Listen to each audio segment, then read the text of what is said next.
Hello दोस्तों, स्वागत है आपका अपने ही यूट्यूब चैनल किस्से कहानियों की ऑडियो लाइब्रेरी पर। अभी हम सुन रहे हैं मुंशी प्रेमचंद्र द्वारा रचित उपन्यास कायाकल्प का भाग 18। तो चलिए सुनते हैं आज का भाग। मिस्टर जिम ने दूसरे दिन हुक्म दिया कि चक्रधर को जेल से निकालकर शहर के बड़े अस्पताल में रखा जाए। वह उन जिद्दी आदमियों में न थे जो मार खाकर भी बेहयाई करते हैं। सवेरे परवाना पहुंचा। राजा साहब भी तड़के ही उठकर जेल पहुंचे। मनोरमा वहां पहले से ही मौजूद थी, लेकिन चक्रधर ने साफ कह दिया, मैं यहीं रहना चाहता हूँ, मुझे और कहीं भेजने की जरूरत नहीं। दरोगा बोला, आप कुछ सीढ़ी तो नहीं हो गए हैं? कितनी कोशिश से तो राजा साहब ने यह हुक्म दिलाया और आप सुनते ही नहीं। क्यों जान देने पर तुले हो? यहाँ इलाज विलाज खाक ना होगा। चक्रधर बोले, कई आदमियों को मुझसे भी ज्यादा चोट आई है। मेरा मरना जीना उन्हीं के साथ होगा। उनके लिए ईश्वर है तो मेरे लिए भी ईश्वर है। दारोगा ने बहुत समझाया, राजा साहब ने भी समझाया। मनोरमा ने रो रो कर मिन्नतें की, लेकिन चक्रधर किसी तरह राजी न हुए। तहसीलदार साहब को अंदर आने की आज्ञा न मिली, लेकिन शायद उनके समझाने का भी कुछ असर न होता। दोपहर तक सिर मगजन करने के बाद लोग निराश होकर लौटे। मुंशी जी ने कहा, दिल नहीं मानता, पर जी यही चाहता है कि इस लौंडे का मुंह न देखूं।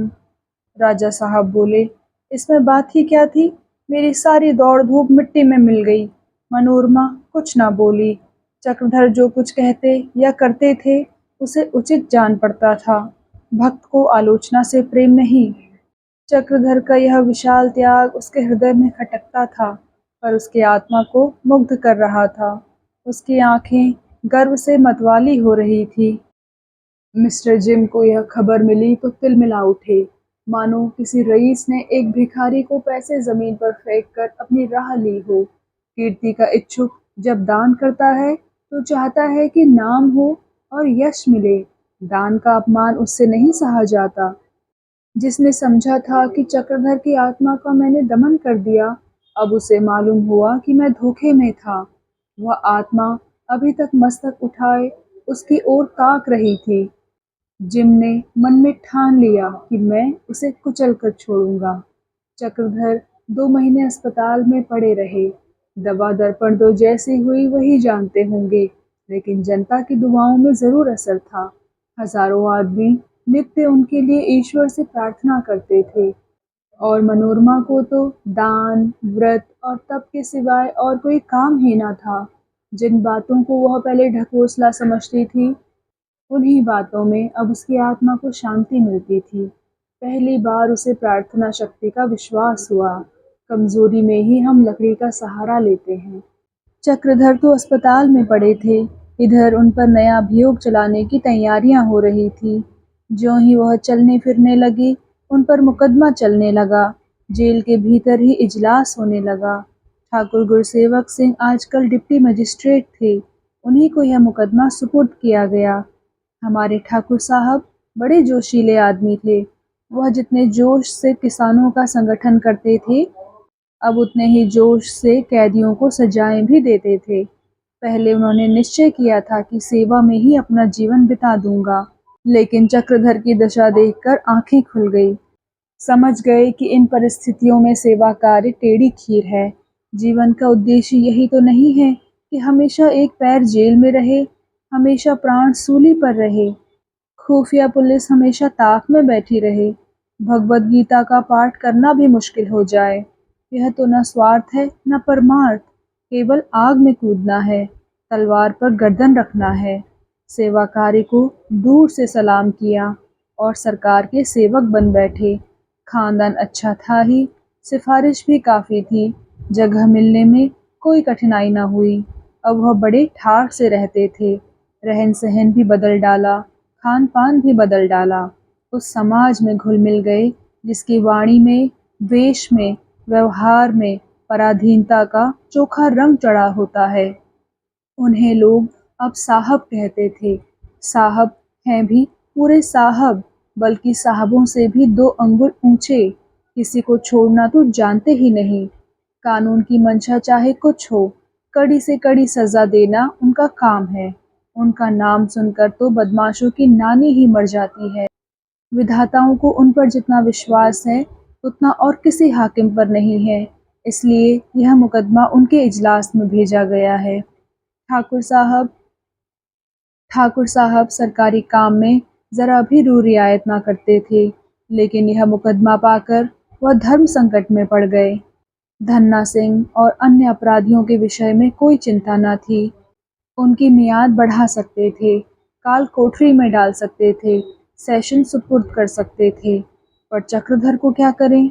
अगर सज़ा देते हैं तो जनता में मुंह दिखाने लायक नहीं रहते। मनोरमा तो शायद उनका फिर मुंह भी ना देखे। छोड़ते हैं तो अपने समाज में तिरस्कार होता है, क्योंकि वहाँ सभी चक्रधर से खार खाए बैठे हैं। ठाकुर साहब के कानों में किसी ने यह बात भी डाल दी थी कि इसी मुकदमे पर तुम्हारे भविष्य का बहुत कुछ दारोमदार है। मुकदमे को पेश हुए आज तीसरा दिन था। गुरुसेवक बरामदे में बैठे सावन की रिमझिम वर्षा का आनंद उठा रहे थे। आकाश में मेघों की घुड़दौड़ सी हो रही थी। घुड़दौड़ नहीं, संग्राम था। एक दल आगे वेग से भागा चला जाता था और उसके पीछे विजेताओं का काला दल तोपे दागता, भाले चमकाता, गंभीर भाव से बढ़ रहा था, मानो भगोड़ों का पीछा करना अपनी शान के खिलाफ समझता हो। सहसा मनोरमा मोटर से उतरकर उनके समीप ही कुर्सी पर बैठ गई। गुरसेवक ने पूछा, कहाँ से आ रही हो? मनोरमा बोली, घर से ही आ रही हूँ। जेल वाले मुकदमे में क्या हो रहा है? गुरसेवक बोले, अभी तो कुछ नहीं हुआ, गवाहों के बयान हो रहे हैं। मनोरमा ने पूछा, बाबूजी पर जुर्म साबित हो गया क्या? गुरुसेवक बोले, हो भी गया और नहीं भी हुआ। मनोरमा बोली, मैं कुछ समझी नहीं। गुरुसेवक ने कहा, इसका मतलब यह है कि जुर्म का साबित होना या ना होना दोनों बराबर है। मुझे मुल्जिमों को सज़ा करनी पड़ेगी। अगर बरी कर दूं तो सरकार अपील करके फिर उन्हें सज़ा दिला देगी, पर हाँ, मैं बदनाम हो जाऊंगा। मेरे लिए यह आत्म बलिदान का प्रश्न है। सारी देवता मंडली मुझ पर कुपित हो जाएगी। मनोरमा ने पूछा, और तुम्हारी आत्मा क्या कहती है? गुरुसेवक बोले, मेरी आत्मा क्या कहेगी, मौन है। मनोरमा बोली, मैं यह न मानूंगी। आत्मा कुछ न कुछ जरूर कहती है, अगर उससे पूछा जाए। कोई माने या ना माने, यह उसका अख्तियार है। तुम्हारी आत्मा भी अवश्य तुम्हें सलाह दे रही होगी, और उसकी सलाह मानना तुम्हारा धर्म है। बाबूजी के लिए सजा का 2-1 साल बढ़ जाना कोई बात नहीं। वह निरपराध हैं और यह विश्वास उन्हें तस्कीन देने को काफ़ी है। लेकिन फिर तुम कहीं के न रहोगे। तुम्हारे देवता तुमसे भले ही संतुष्ट हो जाएं, पर तुम्हारी आत्मा का सर्वनाश हो जाएगा। गुरुसेवक बोला, चक्रधर बिल्कुल बेकसूर तो नहीं है। पहले पहल जेल के दरोगा पर वही गर्म पड़े थे। वह उस वक्त जब्त कर जाते तो यह फसाद ना खड़ा होता। यह अपराध उनके सिर से कैसे दूर होगा? मनोरमा बोली, आपके कहने का यह मतलब है कि वो गालियां खाकर चुप रह जाते, क्यों? गुरसेवक बोला, जब उन्हें मालूम था कि मेरे बिगड़ने से उपद्रव की संभावना है, तो मेरे ख्याल में उन्हें चुप ही रह जाना चाहिए था। मनोरमा बोली, और मैं कहती हूँ कि उन्होंने जो कुछ किया वही उनका धर्म था। आत्मसम्मान की रक्षा हमारा सबसे पहला धर्म है। आत्मा की हत्या करके अगर स्वर्ग भी मिले तो वह नर्क है। आपको अपने फैसले में साफ साफ लिखना चाहिए कि बाबूजी बेकसूर हैं। आपको सिफारिश करनी चाहिए कि एक महान संकट में अपने प्राणों को हथेली पर लेकर जेल के कर्मचारियों की जान बचाने के बदले में उनकी मियाद घटा दी जाए। सरकार अपील करे, इससे आपको कोई प्रयोजन नहीं। आपका कर्तव्य वही है जो मैं कह रही हूँ। गुरुसेवक ने अपनी नीचता को मुस्कुराहट में छिपाकर कहा, आग में कूद पड़ूं क्या? मनोरमा बोली, धर्म की रक्षा के लिए आग में कूद पड़ना कोई नई बात तो नहीं है। आखिर आपको किस बात का डर है? यही ना कि आपसे आपके अफसर नाराज हो जाएंगे। आप शायद डरते हों कि कहीं आप अलग ना कर दिए जाएं। इसकी ज़रा भी चिंता ना कीजिए। मैं आशा करती हूँ और मुझे विश्वास है कि आपका नुकसान ना होने पाएगा। गुरुसेवक अपनी स्वार्थपरता पर झेंपते हुए बोले, नौकरी की मुझे परवाह नहीं है मनोरमा, मैं इन लोगों के कमीनेपन से डरता हूँ। इनको फौरन ख्याल होगा कि मैं भी उसी टुकड़ी में मिला हुआ हूँ और आश्चर्य नहीं कि मैं भी किसी जुल्म में फांस दिया जाऊँ। मुझे इनके साथ मिलने जुलने से इनकी नीचता का कई बार अनुभव हो चुका है। इनमें उदारता और सज्जनता नाम को भी नहीं होती, बस अपने मतलब के यार हैं। इनका धर्म, इनकी राजनीति, इनका न्याय, इनकी सभ्यता केवल एक शब्द में आ जाती है और वह शब्द है स्वार्थ। मैं सब कुछ सह सकता हूँ, जेल के कष्ट नहीं सह सकता। जानता हूँ यह मेरी कमज़ोरी है, पर क्या करूँ, मुझ में तो इतना साहस नहीं। मनोरमा बोली, भैया जी, आपकी यह सारी शंकाएं निर्मूल हैं। मैं आपका ज़रा भी नुकसान न होने दूंगी। गवाहों के बयान हो गए या नहीं? गुरुसेवक बोले, हाँ हो गए, अब तो केवल फैसला सुनाना है। मनोरमा बोली, तो लिखिए, लाऊं कलम दवात? गुरुसेवक बोला, लिख लूंगा, जल्दी क्या है? मनोरमा बोली, मैं बिना लिखवाए यहाँ से जाऊंगी ही नहीं, यही इरादा करके आज आई हूँ।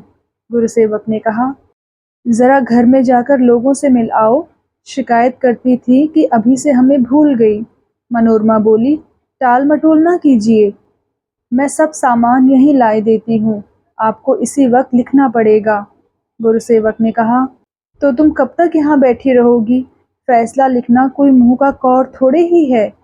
मनोरमा बोली, आधी रात तक खत्म हो जाएगा ना? आज ना होगा, कल होगा, मैं फैसला पढ़कर ही यहाँ से जाऊंगी। तुम दिल से चक्रधर को निर्दोष मानते हो, केवल स्वार्थ और भय तुम्हें दुविधा में डाले हुए है। मैं देखना चाहती हूँ कि तुम कहाँ तक सत्य का निर्वाह करते हो। सहसा दूसरी मोटर आ पहुंची। इस पर राजा साहब बैठे हुए थे। गुरुसेवक बड़े तपाक से उन्हें लेने दौड़े। राजा ने उनकी ओर विशेष ध्यान न दिया। मनोरमा के पास आकर बोले, तुम्हारे घर से चला आ रहा हूँ। वहाँ पूछा तो मालूम हुआ कहीं गई हो, पर यह किसी को ना मालूम था कि कहाँ। वहाँ से पार्क गया, पार्क से चौक पहुँचा, सारे ज़माने की खाक छानता हुआ यहाँ पहुँचा हूँ। मैं कितनी बार कह चुका हूँ कि घर से चला करो, तो ज़रा बतला दिया करो।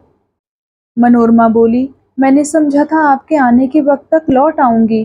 राजा साहब बोले, खैर अभी कुछ ऐसी देर नहीं हुई।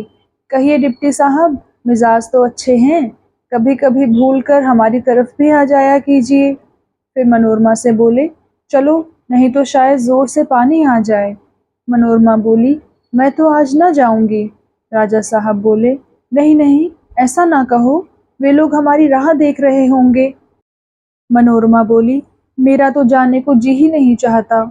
राजा साहब बोले, तुम्हारे बगैर तो सारा मज़ा किरकिरा हो जाएगा और मुझे बहुत लज्जित होना पड़ेगा। मैं तुम्हें ज़बरदस्ती ले जाऊंगा। यह कहकर राजा साहब ने मनोरमा का हाथ आहिस्ता से पकड़ लिया और उसे मोटर की तरफ खींचा। मनोरमा ने एक झटके से अपना हाथ छुड़ा लिया और त्योरियां बदल कर बोली, एक बार कह दिया ना कि मैं ना जाऊंगी। राजा साहब ने पूछा, आखिर क्यों? मनोरमा बोली, अपनी इच्छा। गुरुसेवक बोला, हुजूर, यह मुझसे जबरदस्ती जेल वाले मुकदमे का फैसला लिखाने बैठी हुई है। कहती है बिना लिखवाए न जाऊंगी। गुरुसेवक ने तो यह बात दिल लगी से कही थी, पर समायोचित बात उनके मुंह से कम निकलती थी। मनोरमा का मुंह लाल हो गया। समझी कि यह मुझे राजा साहब के सम्मुख गिराना चाहते हैं। तनकर बोली, हाँ, इसलिए बैठी हूँ। तो फिर आपको यह कहते हुए शर्म आनी चाहिए थी। एक निरपराध आदमी को आपके हाथों स्वार्थमय अन्याय से बचाने के लिए मेरी निगरानी की जरूरत है। क्या यह आपके लिए शर्म की बात नहीं है? अगर मैं समझती कि आप निष्पक्ष होकर फैसला करेंगे, तो मेरे बैठने की क्यों जरूरत होती? आप मेरे भाई हैं, इसलिए मैं आपसे सत्याग्रह कर रही हूँ। आपकी जगह कोई दूसरा आदमी बाबूजी पर जानबूझकर ऐसा घोर अन्याय करता, तो शायद मेरा बस चलता तो उसके हाथ कटवा लेती। चक्रधर की मेरे दिल में जितनी इज्जत है, उसका आप लोग अनुमान नहीं कर सकते। एक क्षण के लिए सन्नाटा छा गया। गुरुसेवक का मुंह नन्हा सा हो गया और राजा साहब तो मानो रो दिए। आखिर चुपचाप अपनी मोटर की ओर चले। जब वह मोटर पर बैठ गए तो मनोरमा भी धीरे से उनके पास आई और स्नेह संचित नेत्रों से देखकर बोली, मैं कल आपके साथ अवश्य चलूंगी। राजा साहब ने सड़क की ओर ताकते हुए कहा, जैसी तुम्हारी खुशी। मनोरमा बोली, अगर इस मामले में सच्चा फैसला करने के लिए भैया जी पर हाकिमों की अकृपा हुई तो आपको भैया जी के लिए कुछ फिक्र करनी पड़ेगी। राजा साहब बोले, देखी जाएगी। मनोरमा तनकर बोली, क्या कहा? राजा साहब बोले, कुछ तो नहीं। मनोरमा बोली, भैया जी को रियासत में जगह देनी होगी। राजा साहब बोले, तो दे देना, मैं रोकता कब हूँ। मनोरमा बोली, कल 4 बजे आने की कृपा कीजिएगा। मुझे आपके साथ आज ना चलने का बड़ा दुख है, पर मजबूर हूँ। मैं चली जाऊंगी तो भैया जी कुछ का कुछ कर बैठेंगे। आप नाराज तो नहीं हैं? यह कहते कहते मनोरमा की आंखें सजल हो गई। राजा साहब ने मंत्रमुग्ध नेत्रों से उसकी ओर ताका और गदगद होकर बोले, तुम इसकी जरा भी चिंता ना करो, तुम्हारा इशारा काफी है। लो, अब खुश होकर मुस्कुरा दो। देखो, वह हंसी आई। मनोरमा मुस्कुरा पड़ी। पानी में कमल खिल गया। राजा साहब ने उससे हाथ मिलाया और चले गए। तब मनोरमा आकर कुर्सी पर बैठ गई। इस समय गुरुसेवक की दशा उस आदमी की सी थी जिसके सामने कोई महात्मा धुनी रमाए बैठे हों और बगल में कोई विकसित रमणी मधुर संगीत आलाप रही हो। उसका मन तो संगीत की ओर आकर्षित होता है, लेकिन लज्जावश उधर न देखकर वह जाता है और महात्मा के चरणों पर सिर झुका देता है। मनोरमा कुर्सी पर बैठी उनकी ओर इस तरह ताक रही थी मानो किसी बालक ने अपनी कागज की नाव लहरों में डाल दी हो और उसको लहरों के साथ हिलते हुए बहते देखने में मग्न हो। नाव कभी झोंके खाती है, कभी लहरों के साथ बहती है और कभी डगमगाने लगती है।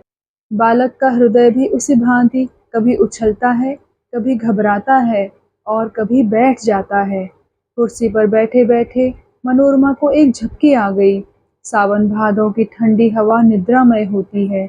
उसका मन स्वप्न साम्राज्य में जा पहुंचा। क्या देखती है कि उसके बचपन के दिन हैं।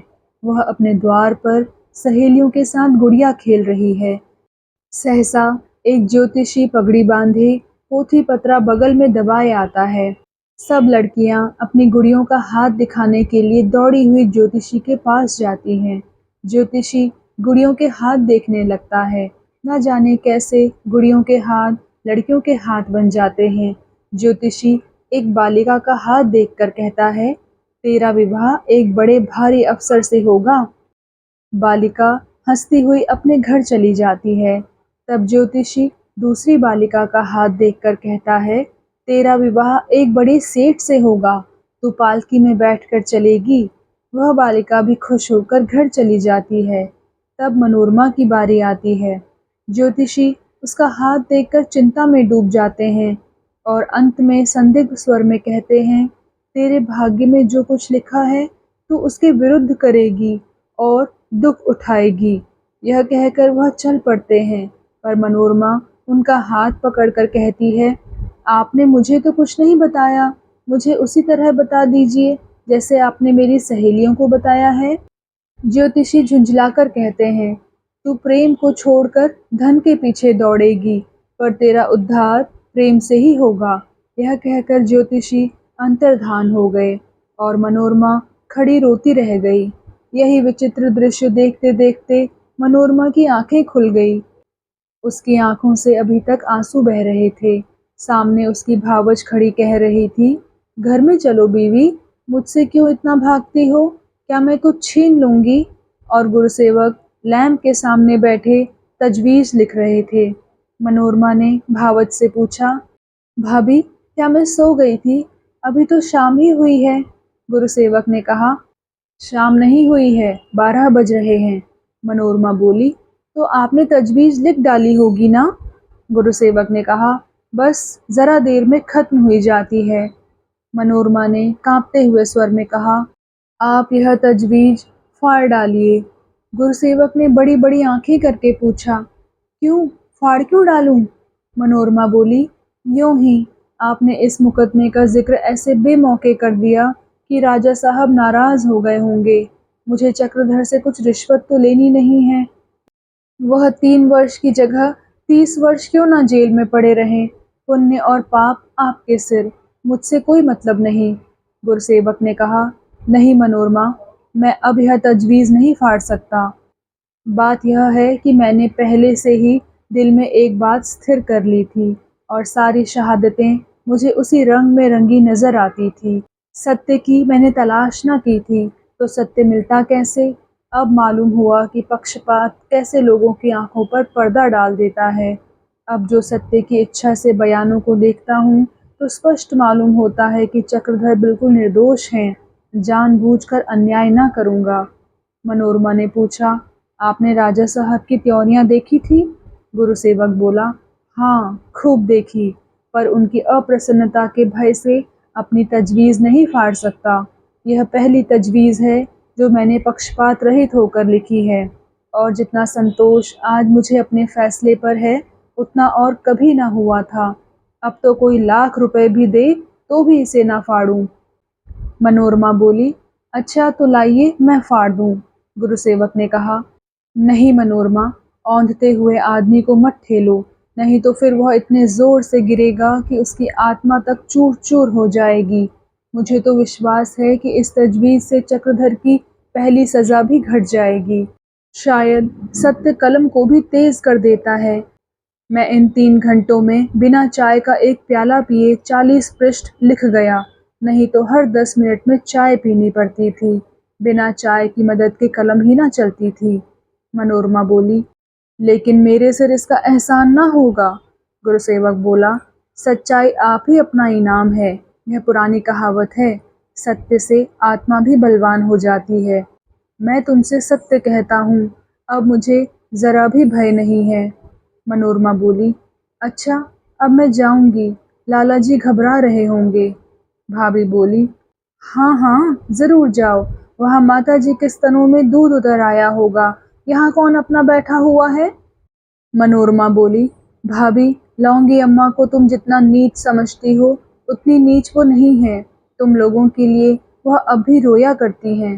भाभी बोली, अब बहुत बखान ना करो, जी जलता है। वह तो मरती भी हो तो भी देखने ना जाऊं।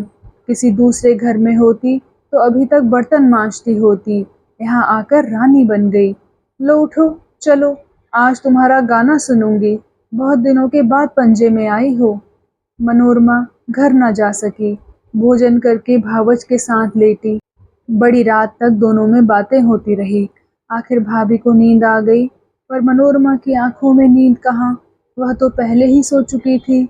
वही स्वप्न उसके मस्तिष्क में चक्कर लगा रहा था। वह बार बार सोचती थी, इस स्वप्न का आशय क्या यही है कि राजा साहब से विवाह करके वह सचमुच अपना भाग्य पलट रही है?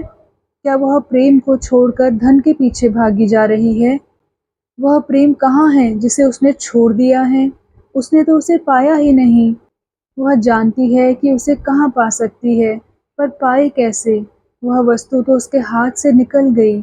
वह मन में कहने लगी, बाबूजी, तुमने कभी मेरी ओर आँख उठाकर देखा है क्या? नहीं, मुझे इसकी लालसा रह ही गई। तुम दूसरों के लिए मरना जानते हो, पर अपने लिए जीना भी नहीं जानते। तुमने एक बार मुझे इशारा भी कर दिया होता तो मैं दौड़कर तुम्हारे चरणों में लिपट जाती, इस धन दौलत पर लात मार देती, इस बंधन को कच्चे धागे की भांति तोड़ देती। लेकिन तुम इतने विद्वान होकर भी इतने सरल हृदय हो, इतने अनुरक्त होकर भी इतने विरक्त। तुम समझते हो, तुम्हारे मन का हाल मैं नहीं जानती? मैं सब जानती हूँ, एक एक अक्षर जानती हूँ, लेकिन क्या करूँ? मैंने अपने मन के भाव उससे अधिक प्रकट कर दिए थे जितना मेरे लिए उचित था। मैंने बेशर्मी तक की, लेकिन तुमने मुझे ना समझा या समझने की चेष्टा ही ना की। अब तो भाग्य मुझे उसी ओर लिए जा रहा है जिधर मेरी चिता बनी हुई है। उसी चिता पर बैठने जाती हूँ। यही हृदयदाह मेरी चिता होगी और यही स्वप्न संदेश मेरे जीवन का आधार होगा। प्रेम से मैं वंचित हो गई और अब सेवा से ही मुझे अपना जीवन सफल करना होगा। वह स्वप्न नहीं, आकाशवाणी है। अभागिनी इससे अधिक और क्या अभिलाषा रख सकती है?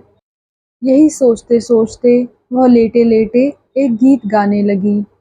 तो दोस्तों, कैसा लगा आपको आज का भाग? कृपया कमेंट सेक्शन में आकर ज़रूर बताइएगा। और अगर आपने अभी तक इस चैनल को सब्सक्राइब नहीं किया है, तो कृपया सब्सक्राइब भी ज़रूर कर लीजिएगा। मैं मिलती हूँ आपसे इसी कहानी के अगले भाग के साथ। तब तक के लिए धन्यवाद।